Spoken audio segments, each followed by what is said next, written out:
राधे राधे, जय श्री राम दोस्तों। स्वागत है आपका अपने यूट्यूब चैनल ईटी की पाठशाला में। हम लोग आपका पीआईक्यू सेशन कर रहे हैं, जिसमें ट्रिपल एसबी टीसी मैथ्स के पीआईक्यू सेशन कर रहे हैं। इसमें हम लोग 4 तारीख 9 महीने 2021 वाला जो मेल सेक्टर पेपर होता है उसका पूर्ण एनालिसिस कर चुके हैं। अब हम लोग दूसरा पेपर कर रहे थे 2 तारीख को 9 महीने 2021 में जो मेल सेक्टर पेपर हुआ था उसका एनालिसिस कर रहे थे, जिसके 16 नंबर क्वेश्चन तक हमने 2 पार्ट्स में कंप्लीट कर लिया है। आज हम उसका लास्ट और तीसरा पार्ट करें, जिसमें हम 61 क्वेश्चन से लेकर 90 क्वेश्चन तक कंप्लीट करेंगे और पूरा पेपर इसमें आपका कंप्लीट हो जाएगा। इस क्लास में आपका दोनों 2021 वाला पूरा पेपर कंप्लीट हो जाएगा। इसके बाद हमारे 2 पेपर पूरे एनालिसिस हो जाएंगे। 5-6 पेपर 2021 में हुए थे। एक तो 4 तारीख को जो आपका मेल का पेपर हुआ था उसका भी, और 2 तारीख को जो मेल सेट का पेपर हुआ था इसका भी कंप्लीट हो जाएगा। ठीक है, टेलीग्राम चैनल आप एटी की पाठशाला ज्वाइन कर लेंगे, वहाँ से आपके इसकी बोर्ड पीडीएफ क्लास नोट्स मिल जाएंगे। ठीक है, कोई डाउट होगा तो उसको भी वहाँ पे ले लिया जाएगा। तो आइए बिना देर करते हुए क्वेश्चन स्टार्ट करते हैं। 61 नंबर क्वेश्चन कह रहा है, find the radius of convergence of series. आपको सीरीज दे रखी है 1 + x + x² + x³ and so on. तो इसको आपको बताना है कि रेडियस ऑफ कन्वर्जेंस क्या होगा। पहला ऑप्शन आपको दे रखा है 1, दूसरा ऑप्शन दे रखा है 0, तीसरा ऑप्शन दे रखा है 2 और चौथा ऑप्शन आपको, तीसरा ऑप्शन 3 दे रखा है, चौथा ऑप्शन आपको 2 दे रखा है। ठीक है,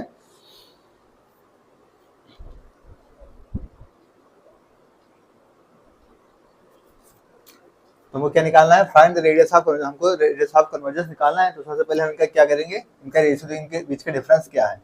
यहाँ पे आपको क्या दिख रहा है, x डिफरेंस दिख रहा है। यहाँ से आपको x दिख रहा है, यहाँ आपको x दिख रहा है।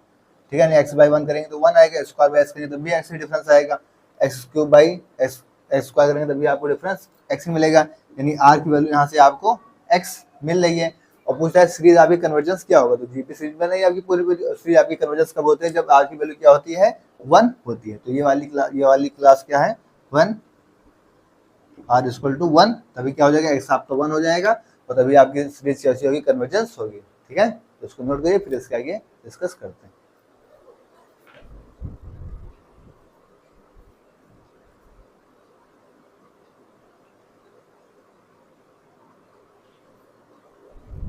नेक्स्ट क्वेश्चन क्या कह रहा है, इफ U8 दे रखा है आपको 1357, U10 आपको दे रखा है 1379, then find how many elements are there in U8 cross U10। इसके बीच आपको कितने एलिमेंट्स होंगे, कितने पेयर्स होंगे, वही चीज आपको बताना है। यूनिटरी ग्रुप है ये, UN क्या है आपका, यूनिटरी ग्रुप है। इस क्वेश्चन को हम लोगों ने प्रीवियस क्लासेस में भी काफी बार किया है। ठीक है, कॉन्सेप्ट वाली क्लास में इसको हम डिस्कस किए थे। क्या बताए थे कि एक्शन जिसका जीसीडी 1 होगा वही चीज यहाँ पे होगा। जैसे 8 को डिवाइड करेंगे जिसके साथ 1 8 का जीसीडी 1, 3 8 का जीसीडी 1, 5 8 का जीसीडी 1 और 7 8 का जीसीडी 1। तो वही चीज यहाँ पे है। जैसे U10 का 1 और 10 का जीसीडी 1, 3 और 10 का जीसीडी भी 1, 7 10 का जीसीडी भी 1 और 9 10 का जीसीडी भी 1। तो वही जिसका जीसीडी 1 होगा उसी को उसके ग्रुप में रखा जाएगा। तो हमें इसका पेयर बताना है। पेयर के लिए हमारा क्या हो जाएगा, कितने एलिमेंट्स है, 1 2 3 4 इसमें है और इसका बताना है तो 1 2 3 4 इसमें है, तो 4 4 जा 16 हो जाएगा हमारा आंसर। डी वाला ऑप्शन आपका हो जाएगा। ठीक है, तो अगर आपने कॉन्सेप्ट वाली क्लास की होगी या इसी एनालिसिस में आप लोगों ने प्रीवियस क्लासेस देखी होंगी, तो ये क्वेश्चन इस टाइप के क्वेश्चन को हम लोग डिस्कस कर चुके हैं। तो वहां से भी आपके कॉन्सेप्ट क्लियर होंगे और क्वेश्चन रिपीटेड हैं। आप देख रहे हैं कि एक शिफ्ट में 2 2 3 3 क्वेश्चन रिपीटेड हैं, तो इसलिए प्रीवियस एनालिसिस करना बहुत ही जरूरी है। ऐसे पेपर ऐसे क्वेश्चन आपके एग्जाम में मिलेंगे। ठीक है, नोट करिए, फिर आगे टेलीग्राम चैनल पाठशाला ज्वाइन कर लेंगे, वहाँ पे आपको इसकी बोर्ड पीडीएफ मिल जाएगी। और ट्रीटेबल एसबी टीचिंग मैथ्स के नाम से प्लेलिस्ट बनी हुई है, जहाँ पे 115 क्लासेस आपको मिल चुकी हैं। वहाँ पे आपको पूरी थ्योरी विद कॉन्सेप्ट और क्वेश्चन के साथ प्रैक्टिस करा दी गई, उसे आप एक बार जरूर देखेंगे, वहाँ से आपके सारे डाउट्स क्लियर हो जाएंगे। ठीक है, और इसकी प्लेलिस्ट बन चुकी है कंप्लीट पीवाईक्यू के नाम से, जिसमें ट्रिपल एसबी टीचिंग मैथ्स की जो कंप्लीट पीवाईक्यू है, अभी तो हम 2021 से कर रहे हैं, इसके बाद 2018 करेंगे, इसके बाद 2014 करेंगे। मतलब जितना पीवाईक्यू को हो ट्रिपल एसबी का सारे पीवाईक्यू को हम डिस्कस करके फिर आगे बढ़ेंगे। ठीक है, तो नोट करिए, फिर आगे बढ़ेंगे।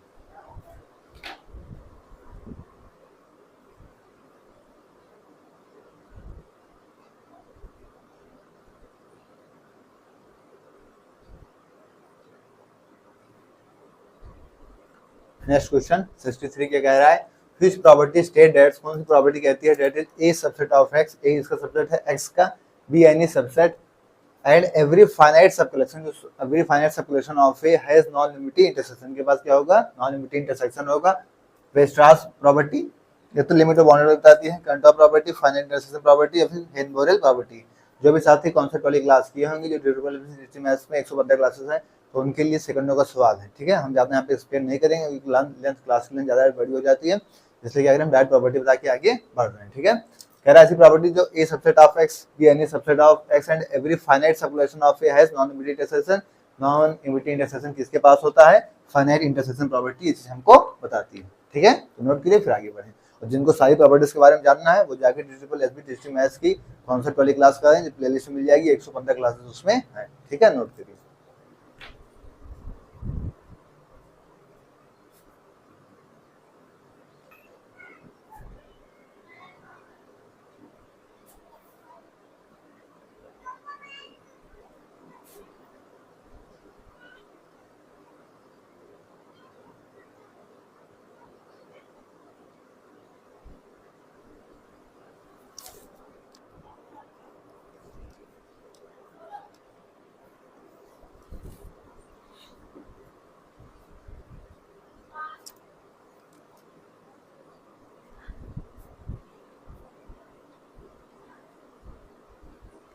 नेक्स्ट क्वेश्चन कह रहा है find the cardinality of generating set of dihedral group 4 1 2 या 3। ये भी हमारे कॉन्सेप्ट से बाहर की चीज है। डाइहेड्रल ग्रुप के हम ऑर्डर कैसे डिफाइन करते हैं? आर और एस, इसमें दो ही एलिमेंट्स होते हैं, तो इसमें क्या हो जाएगा आपका? 2 हो जाएगा। ठीक है, नोट कीजिए।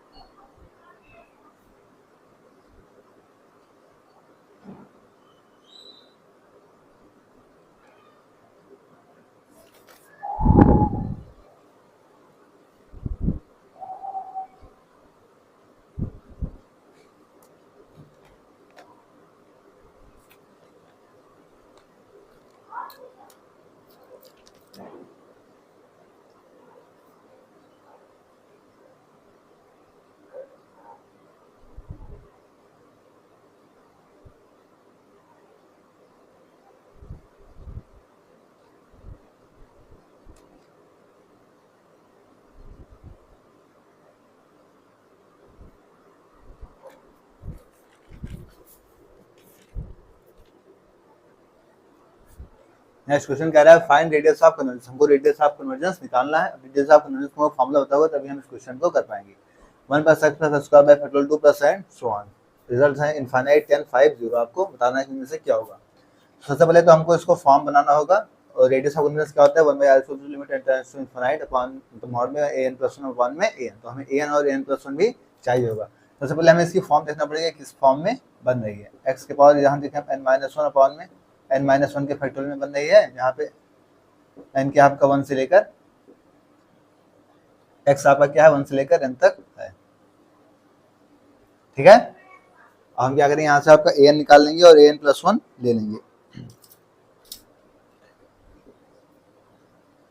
1 से इनफाइनाइट तक है। ठीक है, तो यहाँ से आपका an + 1 निकाल लेंगे, an निकाल लेंगे तो हमारा रेडियस ऑफ कन्वर्जेंस an ले लेंगे। यहाँ से an निकालेंगे तो क्या होगा? an को लेंगे 1 अपॉन n - 1 का फैक्टोरियल। ठीक है, तो यहाँ से हम रेडियस ऑफ कन्वर्जेंस का फॉर्मूला कौन सा लगाएंगे? Limit n tends to infinite mod of an + 1 upon में an। ठीक है, ये हम क्या लगाएंगे? रेडियस ऑफ कन्वर्जेंस का फॉर्मूला। क्या हो जाएगा यहाँ से? Limit n tends to infinite an + 1 क्या हो जाएगा यहाँ से आपका? +1 करेंगे यहाँ से तो क्या हो जाएगा आपका? -1 + 1 कट जाएगा, यानी 1 अपॉन n फैक्टोरियल। और an करेंगे उलट जाएगा, ये चीज ऊपर जाएगा, क्या हो जाएगा यहाँ से? n - 1 का फैक्टोरियल। ठीक है, यहाँ से हमें बाहर करना पड़ेगा तो क्या होगा? ये limit n tends to infinite, ऊपर क्या है n - 1 का फैक्टोरियल अपॉन में n बाहर कर लेंगे तो क्या हो जाएगा? n - 1 का फैक्टोरियल। -1 फैक्टोरियल कट जाएगा, ये क्या चल रहा है आपको? 1/r उसे हटा देंगे तो लिमिट 1 टेंड्स टू इनफाइनाइट करेंगे तो क्या 1/∞। ये चीज आपको क्या मिल जाएगी? 0 मिलेगी। तो 1/r अगर आपको 0 मिल रहा है तो r निकालेंगे तो क्या होगा आपका? इनफाइनाइट मिल जाएगा। अगर r को इनफाइनाइट मिलेगा तो पहला ऑप्शन ही इनफाइनाइट दे रखा है। ठीक है, तो ये सब चीजें आप कब कर पाएंगे? जब आपको फार्मूला पता होगा, तभी आप आगे की चीजें कर पाएंगे। ठीक है, तो फार्मूला सब चीज का याद रखिएगा, थ्योरम सब चीजों का याद रखिएगा। नोट करिए फिर आगे बढ़े।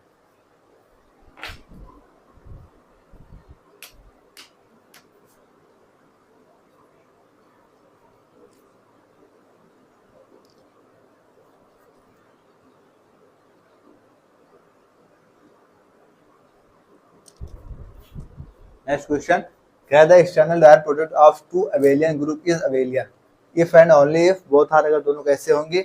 नॉन अबेलियन, फाइनाइट, इनफाइनाइट या फिर अबेलियन। अब ये भी आपका previous year question, previous year का ही रिपीटेड क्वेश्चन है, डायरेक्ट रिजल्ट पे क्वेश्चन है, ठीक है। क्या कह रहा है कि the external direct product, external direct product of two abelian group, दो external direct product of two abelian, दो अबेलियन ग्रुप का एक्सटर्नल डायरेक्ट प्रोडक्ट अबेलियन होगा कब अबेलियन होगा, जब वो दोनों क्या होंगे, अबेलियन होंगे, ठीक है। तो डायरेक्ट रिजल्ट है, और डायरेक्ट रिजल्ट भी ये प्रीवियस ईयर में 2 बार कम से कम रिपीट भी हो चुका है, ठीक है। तो इस चीज को, इस क्वेश्चन को, ऐसे क्वेश्चन को मोस्ट इंपॉर्टेंट मान के याद रखिएगा, अपने आने वाले शिफ्ट में, आने वाले एग्जाम में भी आ सकते हैं, ठीक है। नोट करिए।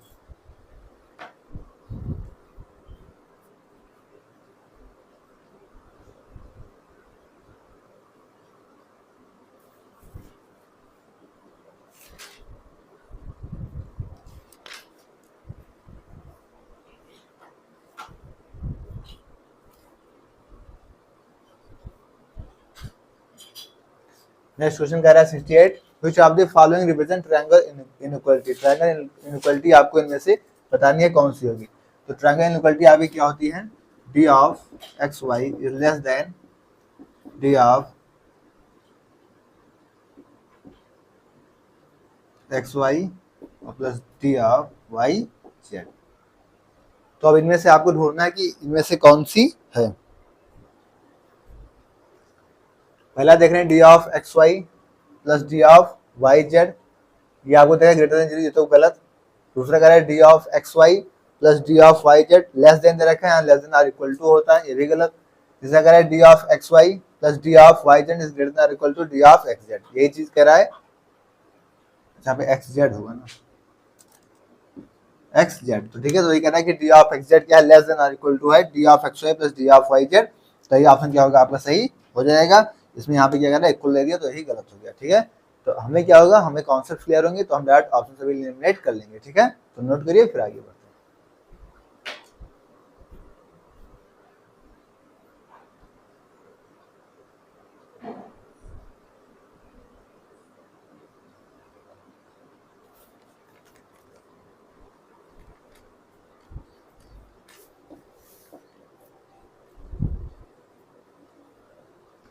नेक्स्ट क्वेश्चन कह रहा है 69, कह रहा है find point wise limit of the series. हम क्या बताना है, इसका पॉइंट वाइज लिमिट बताना है। x अपॉन 1 प्लस nx दे रखा है, ऑप्शन 310213021 दे रखा है। तो हमें सीधा लिमिट निकालनी है, क्या लेंगे, limit s to infinity fnx, ठीक है। तो यहाँ सीधा रख देंगे limit n tends to infinite x upon में 1 प्लस x। अब यहाँ से अगर x 0 होगा तो सारा चीज क्या मिल जाएगा, आपको 0 मिल जाएगा, और अगर x इनफाइनाइट होगा तो भी आपको क्या मिलेगा, 1 बाई इनफाइनाइट होके चीजें 0 मिल जाएंगी। कौन सा ऑप्शन हो जाएगा आपका, ऑप्शन बी हो जाएगा, ठीक है। नोट करिए, फिर आगे बढ़ो।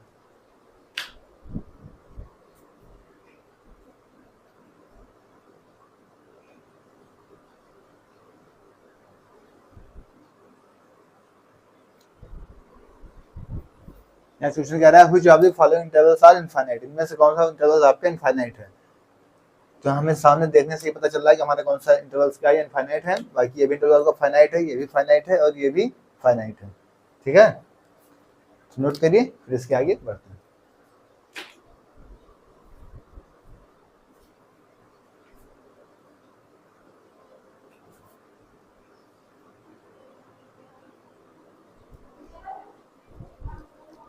नेक्स्ट क्वेश्चन कह रहा है फॉर अ मैट्रिक डी, कोई मैट्रिक आपको डी दे रखी है on a non empty set X, कौन नॉन एम्प्टी सेट एक्स है, the metric space is represented as. तो हम मैट्रिक स्पेस को कैसे रिप्रेजेंट करेंगे, सीधा सा बस, मेनली तो मोस्ट ही इजी क्वेश्चन है, मैट्रिक स्पेस को हमें रिप्रेजेंट कैसे करना है। तो मैट्रिक स्पेस को हम रिप्रेजेंट कैसे करते हैं, close interval x comma D, matric space represented हमारा यही है।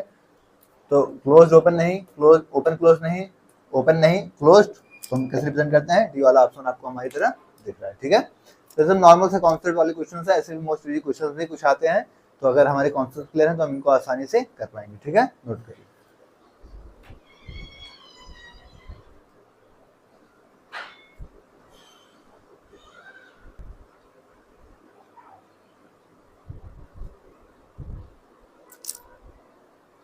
नेक्स्ट क्वेश्चन कह रहा है अगर डी आपका सबसेट दे रखा है आर में, F of D tends to R with sequence of bounded function and series F is uniformly continuous. F आपका सीरीज कैसे दे रखी है, यूनिफॉर्मली कंटीन्यूअस दे रखा है to some function ji.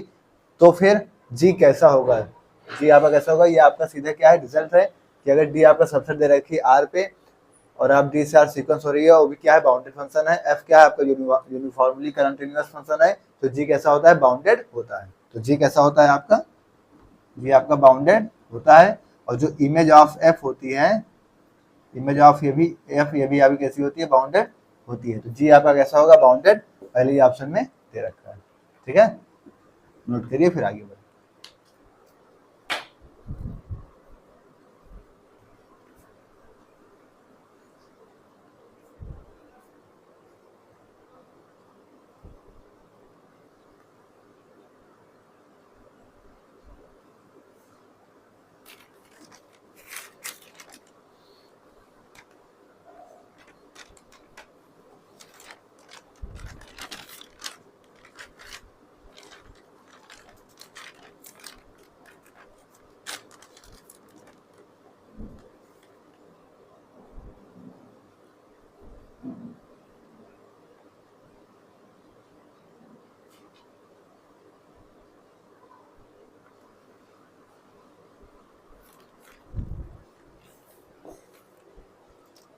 Next question कर रहा है, let G be a multiplicative group defined by T X equal to X square, then T satisfy which of the following property. तो टी में से कौन सी property follow करती है, पहले ऑटोमॉर्फिज्म, आइसोमॉर्फिज्म, होमोमॉर्फिज्म या फिर सभी। तो सबसे पहले हम होमोमॉर्फिज्म समझते हैं। होमोमॉर्फिज्म क्या होता है, अगर आपका एक्स वाई कहाँ से बिलोंग्स कर रहा है, जी से बिलोंग्स कर रहा है, तो क्या हो जाएगा, T of X Z T of Y. या क्या होगा, ये प्रॉपर्टी अगर सेटिस्फाई हो गई तो फिर ये क्या होगी, आपकी होमोमॉर्फिज्म होगी। सबसे पहले हम क्या करेंगे, इसी को चेक कर लेते हैं।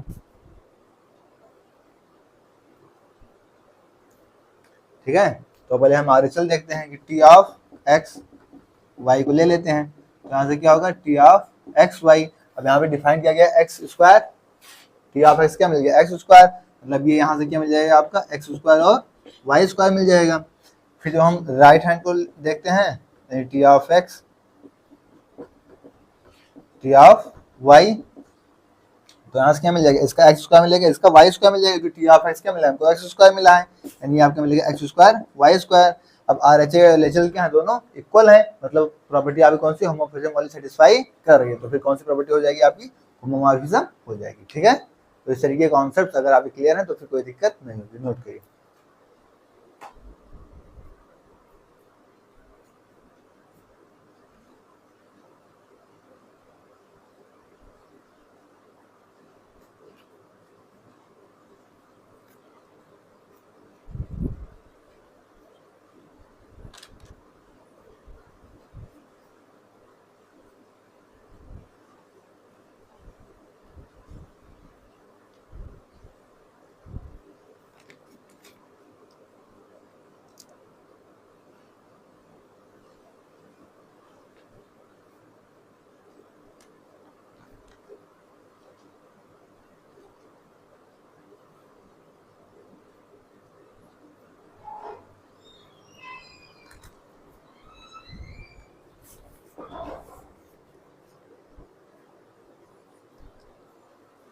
नेक्स्ट क्वेश्चन कह रहा है, if F X equal to 1/q, F X क्या दे रखा है आपको, 1/q for any rational number x, कोई भी रेशनल नंबर x के लिए, एट जीरो अदरवाइज केस में जीरो है, then find the lower integral, आपको बताना है। लोअर इंटीग्रल का फार्मूला आपको पता होना चाहिए। यहाँ से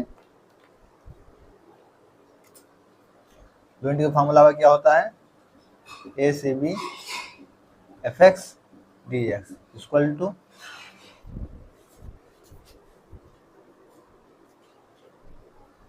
क्या होता है, supremum of lower sum of F of P. यहाँ पे पी क्या है, एनी पार्टीशन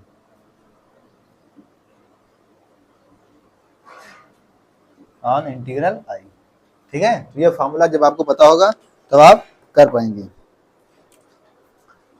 लोअर सम का फॉर्मूला भी एक होता है, क्या होता है, एम आर डेल आर। क्या होता है, M R del R. M R small M R होता है, ये स्मॉल एम आर क्या होता है, इससे ग्रेटेस्ट लोअर बाउंड होता है। ठीक है, आपसे क्वेश्चन कर रहा है कि F X equal to 1/q for any rationals, मतलब एफ एक्स आपको क्या दे रखा है, इसको इधर लिख लेते हैं।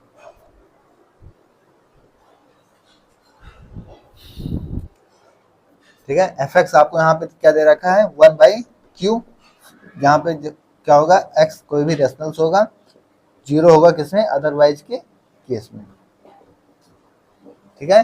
0 अदरवाइज केस में दे रखा है। अब यहाँ पे अगर हम इसका ग्रेटेस्ट लोअर बाउंड देखें कि एम आर यहाँ से क्या होता है आपका ग्रेटेस्ट लोअर बाउंड, ठीक है। तो इसका ग्रेटेस्ट लोअर बाउंड सबसे छोटा क्या होगा, 0 ही हो जाएगा। तो यहाँ से ग्रेटेस्ट लोअर बाउंड यहाँ पे एम आर की वैल्यू यहाँ से निकल के आएगी, 0 निकल के आएगी, और जब एम आर की वैल्यू 0 निकल के आएगी तो लोअर सम इसका क्या हो जाएगा, ये पूरा ये 0 होगा तो ये भी 0 होगा, तो ये पूरा क्या हो जाएगा 0 इंटू डेल आर, तो ये पूरा क्या हो जाएगा आपका 0 हो जाएगा। और जब लोअर सम ही 0 हो जाएगा तो फिर इसका जो लोअर इंटीग्रल होगा ये भी क्या हो जाएगा आपका 0 ही हो जाएगा, क्योंकि सारा चीज क्या होगा 0 कर देगा इसके सुप्रीमम को भी। तो यहाँ का lower sum of F of B F X DS ये पूरा का पूरा क्या हो जाएगा 0, आपका आंसर आएगा। कौन सा ऑप्शन है, सी वाला ऑप्शन है। तो ये आप कब कर पाएंगे, जब फॉर्मूला आपको याद होगा, कॉन्सेप्ट आपके क्लियर होंगे। इसलिए टेबल एसबी टेस्टिंग मैथ्स के नाम से प्लेलिस्ट बनी हुई है, आप उस प्लेलिस्ट को देख लेंगे, उसमें 115 क्लासेस दी गई हैं, ठीक है। कॉन्सेप्ट क्वेश्चन सब कुछ वहाँ पे कराया गया है, नोट करिए फिर आगे बढ़े। हालांकि इन क्वेश्चन से भी, इन सीरीज से भी, इन क्वेश्चन से भी आपकी काफी हद तक कॉन्सेप्ट क्लियर होंगे, आप वहाँ पे ज्यादा क्वेश्चन अटेम्प्ट कर पाएंगे, ज्यादा चीजों को अटेम्प्ट करेंगे। लेकिन कब, जब काफी स्टेटस काफी दिमाग से देखेंगे और 1-2 बार वीडियो देखेंगे, 1-2 बार खुद से प्रैक्टिस करेंगे तब। और अगर वहाँ पे उस सीरीज को भी कर लेंगे, उस क्वेश्चन कॉन्सेप्ट को भी कर लेंगे, तो फिर आपके लिए काफी अच्छा हो जाएगा, ठीक है। नोट करिए फिर आगे बढ़े।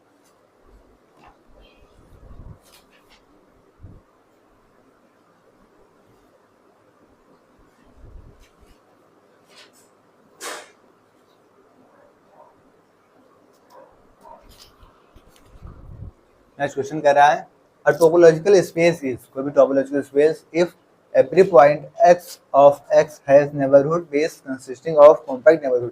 डायरेक्ट रिजल्ट है, डायरेक्ट रिजल्ट का ये क्वेश्चन है। फाइनल मैट्रिक लोकली कंपैक्ट या फिर कंपैक्ट या फिर कनेक्टेड। तो क्या कह रहा है कि कोई भी टोपोलॉजिकल स्पेस वो क्या कहलाएगा, इफ अगर उसके पास एवरी पॉइंट जो कि x से कहां से आ रहे हैं x से, उसका नेबरहुड है neighbourhood base consisting of compact neighbourhood.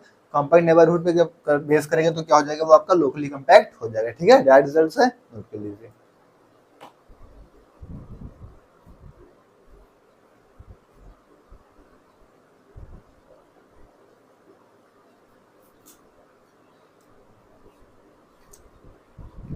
Next question कह रहा है an automorphism is defined if it is, एक ऑटोमॉर्फिज्म हम कर डिफाइन करेंगे जब वो isomorphism with itself, isomorphism only होगा 1 1 and 2 होगा, या फिर आइसोमॉर्फिज्म बट नॉट 1 1 and 2, ठीक है। ऑटोमॉर्फिज्म बताना है, तो ऐसे क्वेश्चंस को हम लोगों ने कंप्यूटर क्लास में काफी अच्छे से काफी डिटेल में एक्सप्लेन किया हुआ है।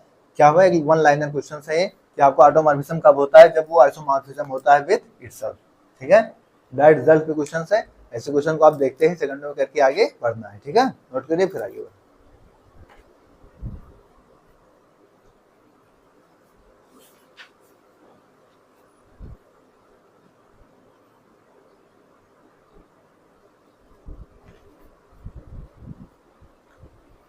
नेक्स्ट क्वेश्चन कह रहा है the usual topological space induced by usual metric is denoted by which of the following.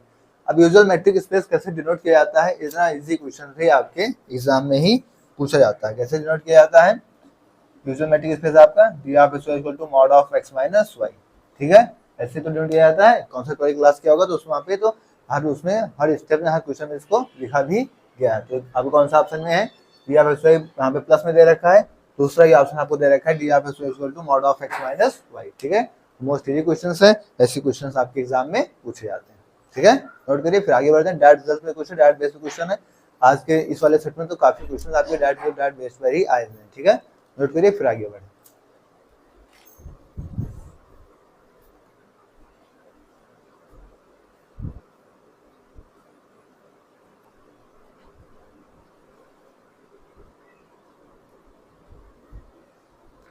Next question कह रहा है compact close interval a comma b that is the set of all continuous function, सभी continuous function का set from a to b is A subset of real valued कौन सा function होता है, dash function को डिसकंटीन्यूअस फाइनाइट बाउंडेड या फिर infinite.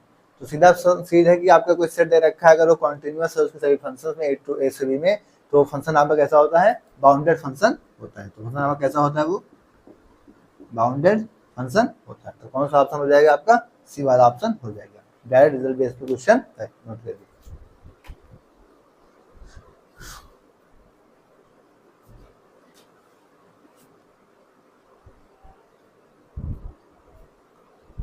Next question कह रहा है कि द सेट एस दे रखा है 0 से y, जहाँ y आपको कहाँ से कह रहा है -1 से 1 तक, और यू दे रखा है x sin और y x, जहाँ x आपका क्या है 0 से बड़ा है। तो ये कैसा पाथ होगा आपका, इनफाइनाइट, कनेक्टेड, या फिर क्लोज, या फिर नन। तो अगर आपको कहीं भी एक चीज याद रखिएगा इस चीज कॉन्सेप्ट को, एफ एस इक्वल टू कहीं दिख जाए आपको sin 1/x, और x अगर यहाँ से आपका 0 से बड़ा है तो हमेशा ये पाथ कैसा होगा आपका, कनेक्टेड पाथ होगा। तो क्या हो जाएगा, यहाँ से कनेक्टेड हो जाएगा। ठीक है, नोट करिए फिर आगे।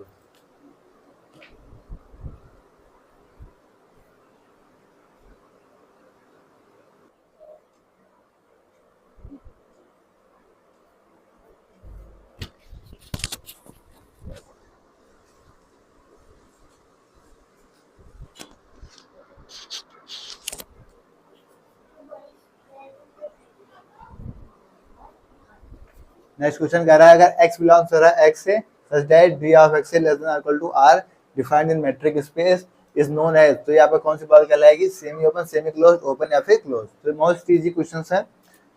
ओपन के लिए आपको क्या बताया गया था, अगर आपने कॉन्सेप्ट वाली क्लास की होगी, कि अगर x आपका कहाँ से x से बिलोंग्स कर रहा है such that जो d of x of a होगा वो लेस देन क्या होगा किसके, r के।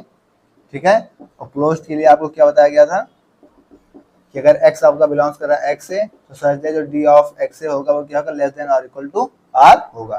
तो यहाँ पे क्या हो रहा है, लेस देन और इक्वल टू हो रहा है, तो आपकी बॉल कैसी हो जाएगी, क्लोज्ड बॉल हो जाएगी। कौन सी, क्लोज्ड बॉल हो जाएगी। ठीक है, तो अगर कॉन्सेप्ट क्लियर होंगे तो फिर क्वेश्चन में कोई दम नहीं है। नोट करिए, आगे बढ़े।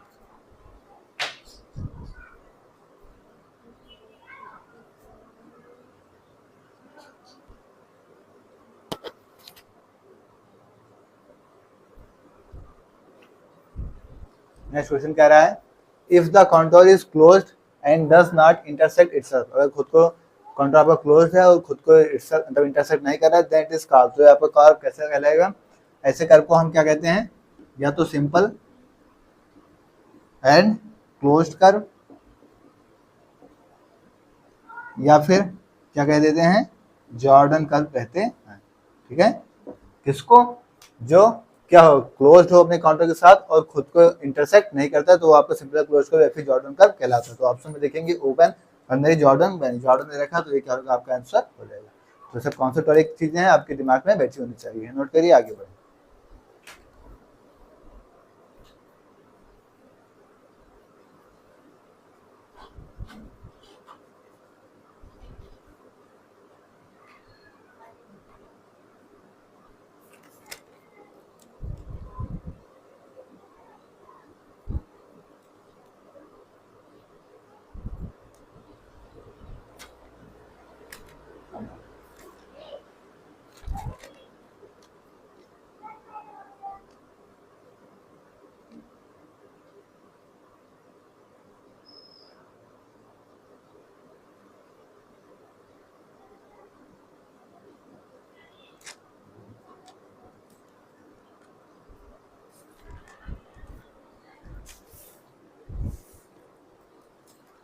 नेक्स्ट क्वेश्चन कह रहा है check about continuity and analyticity of F Z equal to cos पे आपको बताना है कि इसकी कंटिन्यूटी और एनालिटिसिटी आपको चेक करनी है। ठीक है, पहला कह रहा है neither continuous non analytic, continuous but not analytic, analytic but not continuous, या continuous and analytic every.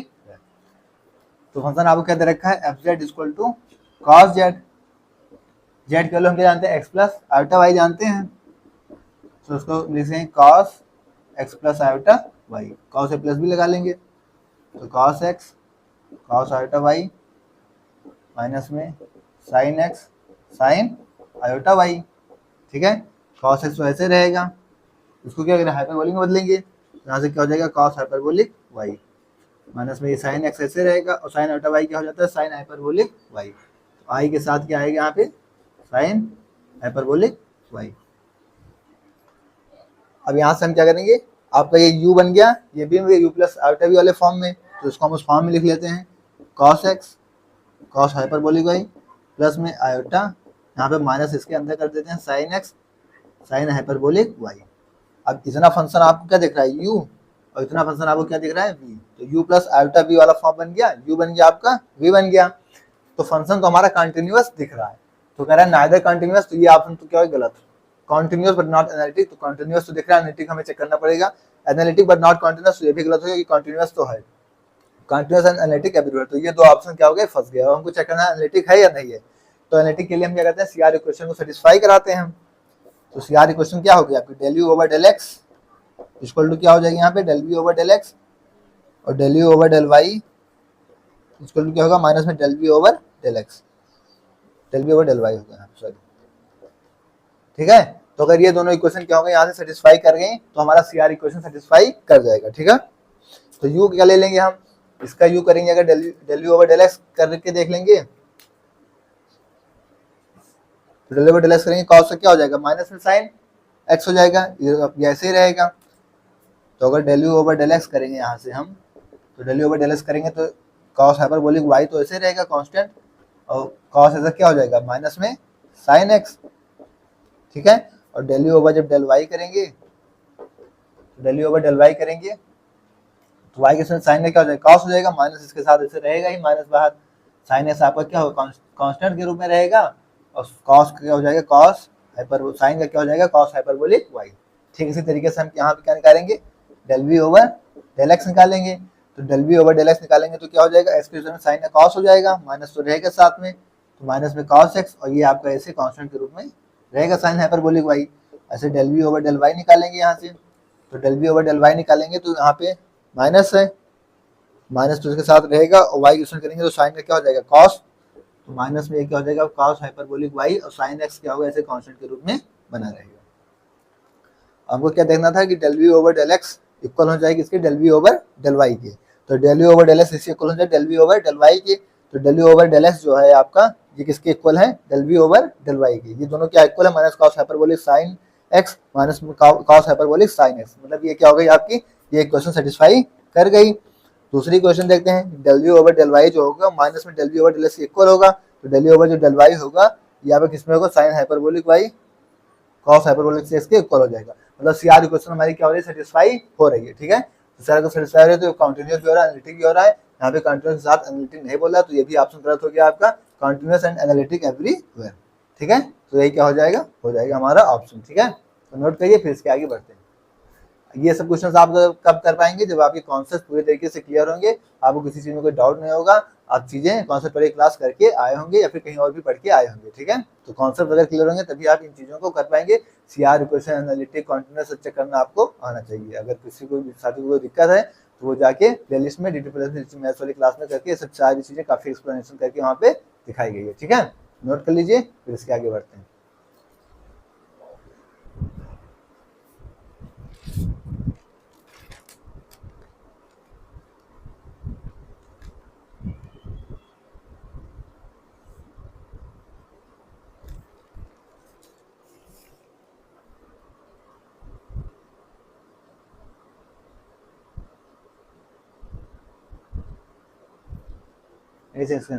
Del you over del y किया था हम लोगों ने, तो del you over del y में क्या हो गया, ये तो मिस्टेक हो गई, तो अभी नजर पड़ गई कि डेल यू ओवर जब डेल वाई करेंगे तो कॉस एक्स आपका ऐसे कांस्टेंट ही रहेगा। ठीक है, और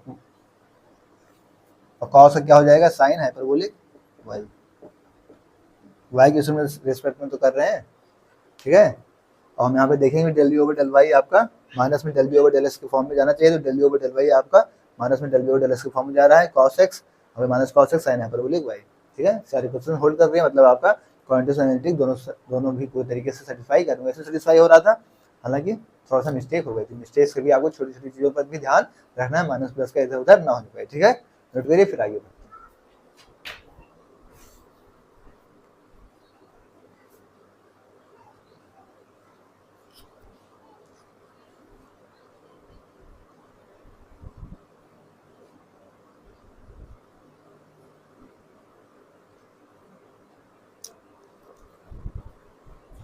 नेक्स्ट क्वेश्चन कह रहा है, फाइंड द नंबर ऑफ सब groups of cyclic group of order 50। Cyclic group of order 50 का हमें क्या करना है, सब ग्रुप फाइंड करना है।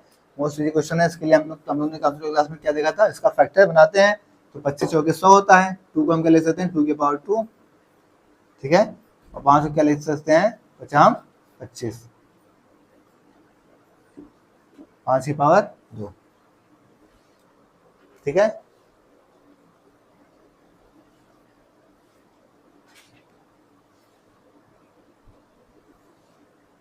25 दूना 50 हमें देना है ना, 2 के पावर 1 और 50, 25 दूना 50। तो यहाँ से क्या हो जाएगा आपका, पावर्स में +1 करके मल्टीप्लाई करा लेते हैं, 2 + 1, तो 1 1 2 क्रॉस 3 6 आएगा आपका आंसर। तो नंबर ऑफ सब ग्रुप क्या आ जाएगा, 6 आ जाएगा। मोस्ट इजी कॉन्सेप्ट है, बस आपके कॉन्सेप्ट क्लियर होने चाहिए, नोट करिए।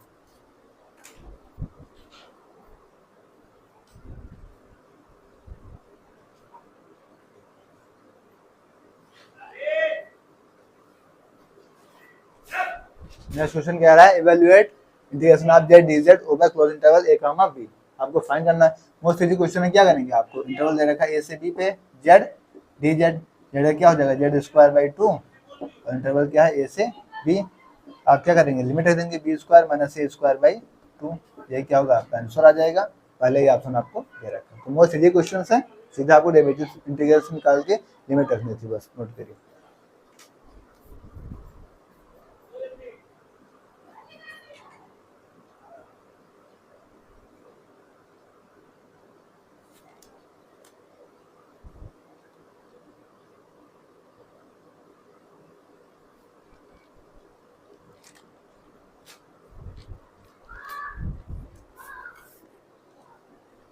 नेक्स्ट क्वेश्चन कह रहा है 85 इफ ए सेट जी, कोई सेट आपका जी दे रखा है विद बाइनरी ऑपरेशन बाइनरी साथ satisfy closure property as well as associative property. Closure property के साथ साथ अगर आपका एसोसिएटिव प्रॉपर्टी भी सेटिस्फाई करे तो वो क्या कहलाएगी, it is called coset group, semi group, group या फिर मोनोइड।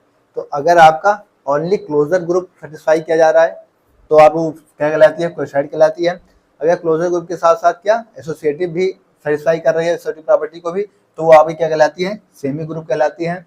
अगर क्लोजर के साथ अगर आप एसोसिएटिव और एसोसिएटिव के साथ आइडेंटिटी उसके साथ इनवर्स भी सेटिस्फाई कर रही है तो वो आपका ग्रुप कहलाती है। और अगर आपका क्लोजर सेटिस्फाई कर एसोसिएटिव और आइडेंटिटी सेटिस्फाई कर रही है तो वो आपका मोनोइड कहलाती है। ठीक है, तो ये सब सारी चीजें आपको ग्रुप वाले कॉन्सेप्ट वाले क्लास में सब कुछ डिटेल से बताया गया है, एक बार फिर से हमने एक्सप्लेन कर दिया। ठीक है, नोट करिए, आगे बढ़े।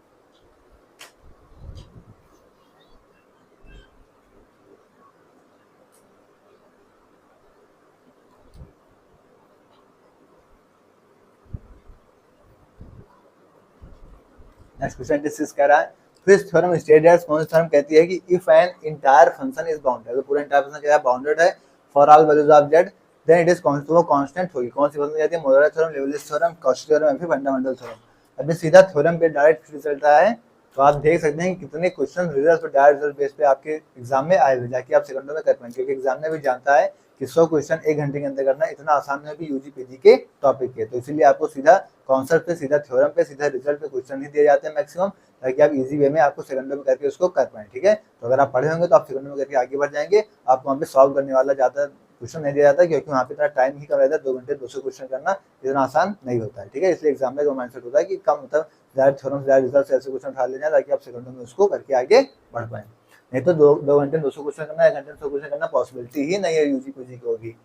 तो कौन सी थ्योरम आपकी हो जाएगी कि आपकी थ्योरम क्या कहती है कि if an entire function is bounded, पूरा इंटायर फंक्शन क्या है, बाउंडेड है और सभी का फंक्शन क्या है, z से मिल रहा है और वो भी क्या है, कांस्टेंट है, पूरा फंक्शन आपका बाउंडेड है और कांस्टेंट है, तो फंक्शन आपकी थ्योरम कौन सी होती है, लेबनिज थ्योरम होती है। ठीक है, नोट करिए, आगे बढ़े।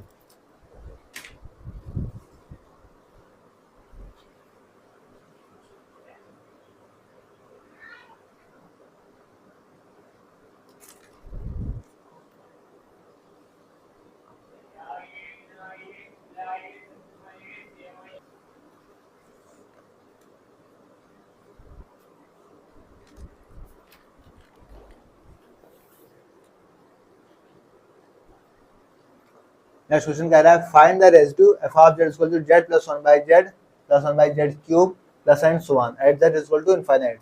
रेसिड्यू फाइंड करना है आपको z इक्वल टू इनफाइनाइट पे, तो इसका फार्मूला सबसे पहले आपको लिखना पड़ेगा। अगर आपका रेसिड्यू दे रखा है, रेसिड्यू निकालना है आपको किस पे, इनफाइनाइट पे, तो क्या होगा, माइनस में 1/2 पाई आई 2 पाई आयोटा तो इंटीग्रल fz dz। ठीक है, ये फार्मूला आपको क्या करना पड़ेगा, याद रखना पड़ेगा। z इक्वल टू हमको क्या पता है, z इक्वल टू हमको क्या पता है, r e के पावर आयोटा थीटा, dz क्या हो जाएगा यहाँ से हमारा r e के पावर आयोटा थीटा और आयोटा आगे आ जाएगा और d थीटा, क्योंकि हमको आगे काम लगेगा अभी fz और dz के लिए। z हम ले लेंगे 1/z। तो यहाँ पे से डायरेक्ट फॉर्मूला पे रख देते हैं 2 पाई iota F Z D Z हमारे पास क्या है आयोटा आर ई के power iota theta D theta upon में जेड की वैल्यू क्या ले लेंगे यहाँ से आर ई के power iota theta R E के पावर आयोटा थीटा तो आर से आर कैंसिल आउट हो गया ई के पावर थीटा से ई के पावर थीटा कैंसिल हो गया और ये आयोटा कांस्टेंट है तो कांस्टेंट से यहाँ से कांस्टेंट कैंसिल हो जाएगा।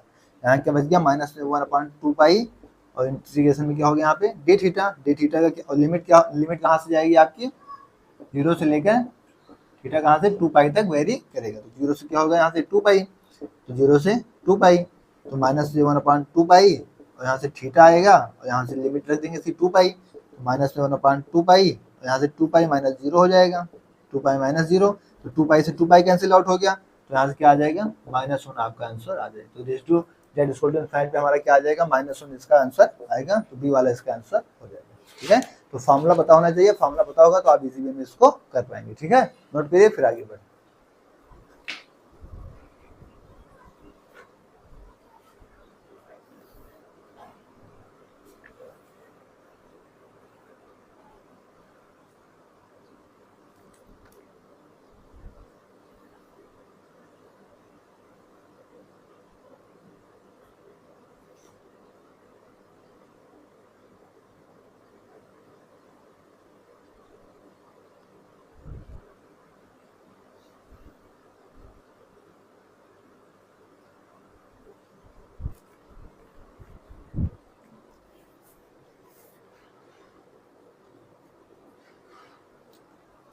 नेक्स्ट क्वेश्चन कह रहा है 88 let fz be single valued analytic function fz क्या है आपका सिंगल वैल्यूड एनालिटिक फंक्शन दे रखा है in a simple connected domain D कोई भी सिंपल कनेक्टेड डोमेन डी में if A B are in D अगर ए बी आपका डी में दे रखा है then fz dz over the limit a and b क्या होगा आपसे क्या पूछ रखा है fz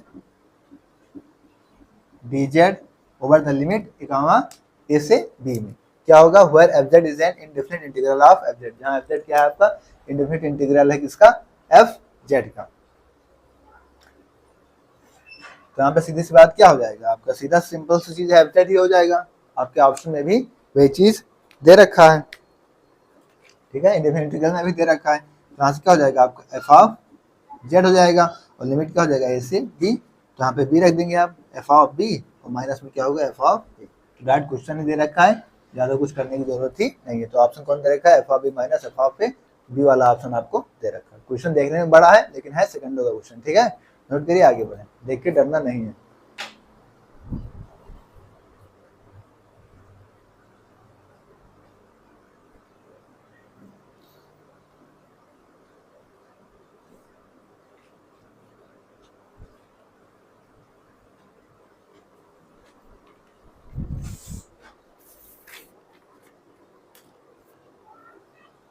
नेक्स्ट क्वेश्चन कर रहा है इफ एफ ऑफ जेड दे रखा है u plus iota b is an analytic function आपके एफ ऑफ जेड क्या कोई एनालिटिक फंक्शन है इन डोमेन डी किसी डोमेन डी में आपका एफ जेड क्या एनालिटिक फंक्शन है एफ जेड इक्वल टू दे रखा है u plus iota b then the curves तो कर्व आपका जो यू इक्वल टू कांस्टेंट दे रखा है वी इक्वल टू कांस्टेंट दे रखा है फ्रॉम टू कौन सी फैमिली से आएंगे तो दोनों कांस्टेंट तो कौन सी फैमिली से आएंगे डायरेक्ट रिजल्ट्स है कौन से फैमिली से आएंगे आपके ऑर्थोगोनल ये क्या आपका डायरेक्ट रिजल्ट है आपको कॉन्सेप्ट वाली क्लास में बताया भी गया और इंपॉर्टेंट रिजल्ट आपको बताया भी गया था देखिए पेपर में भी आया हुआ है तो पैरामीट्रिक नहीं हाँ ऑर्थोगोनल हो जाएगा और डायगोनल सिमेट्रिक कोई बात नहीं क्योंकि कोई ऑब्जेक्ट आपका एनालिटिक फंक्शन किसी डोमेन डी में यू भी कांस्टेंट है बी भी कांस्टेंट तो किस फैमिली से हो जाएंगे ऑर्थोगोनल फैमिली से हो जाएंगे। ठीक है नोट कीजिए।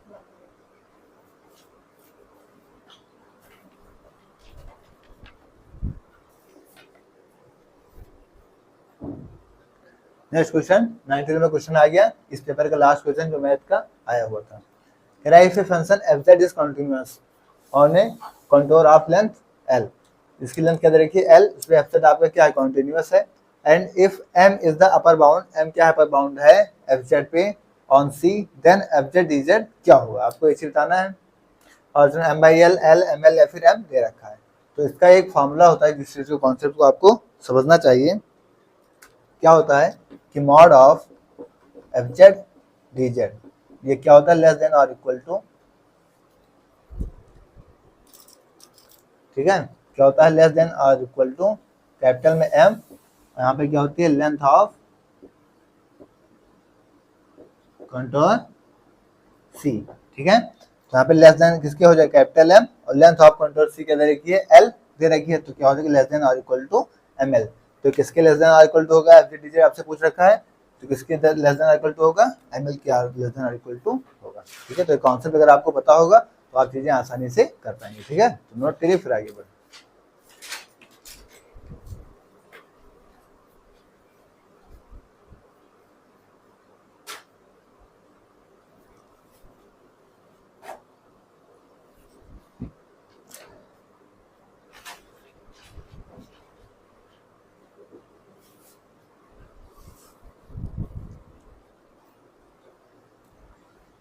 साथियों आज लास्ट में महीने डिस्कस करेंगे, 90 क्वेश्चन आपके इससे पहले कंप्लीट हो गए। आज आपका 2 तारीख 9 महीने 2021 में जो मेल शिफ्ट में पेपर हुआ था 2021 वाला 2 तारीख का, वो पूरा कंप्लीट हो गया। मेल शिफ्ट में दो शिफ्ट के एग्जाम हुए थे, एक 4/9/2021 को, एक 2/9/2021 को। दोनों मेल शिफ्ट के पेपर एनालिसिस करा दिए गए हैं। आपको पार्ट्स में भी वीडियोस मिल जाएंगे, 3 पार्ट्स में मतलब वीडियोस मिल जाएंगी। पहले भी पार्ट्स 4 तारीख वाले पेपर का भी और 2 तारीख वाले पेपर का भी 3 पार्ट्स में 3 वीडियो मिल जाएंगे एक पार्ट्स में। और आपको एक लेंथ के भी 2.5 घंटे 3 घंटे की वीडियो जो भी बनी होगी वो आपको मिल जाएगी, ठीक है। मतलब एक वीडियो में आपको सारा एक साथ मिल जाएगा और फिर अलग अलग करके भी आपको मिल जाएगा, जैसे आप अपना सुविधाजनक समझें वैसे कर लें। एक पार्ट में आपको 30 क्वेश्चन कराए गए हैं और एक वाले में आपको 90 क्वेश्चन एक साथ में मिल जाएंगे, ठीक है। टेलीग्राम चैनल आप AT की पाठशाला ज्वाइन कर लेंगे, वहाँ पे आपको इसकी सारी वीडियोस मिल जाएगी। आप जिसमें मैथ्स की फ्री प्लेलिस्ट बनी हुई है, वहाँ पे 115 क्लासेस हैं, उनको करना ना भूलिएगा। वहीं से लगभग सारे क्वेश्चंस हैं, क्योंकि सारे क्वेश्चन सब कुछ देखते हुए कोर्स को कराया गया है। जो आपका सिलेबस था ऑफिशियल, उसी के अनुसार पूरा कोर्स बिल्कुल फ्री में उसमें पढ़ाया गया। तो एक बार एक दिन कम से कम उस पर देख लें, ताकि काफ़ी चीज़ें आपकी एक्सप्लेन हो जाएंगी, ठीक है। अगर कोई डाउट हो तो आप कमेंट बॉक्स में अभी टेलीग्राम चैनल AT की पाठशाला पे बोल सकते हैं, ठीक है। ओके, थैंक्स, जय श्री राम, राधे राधे।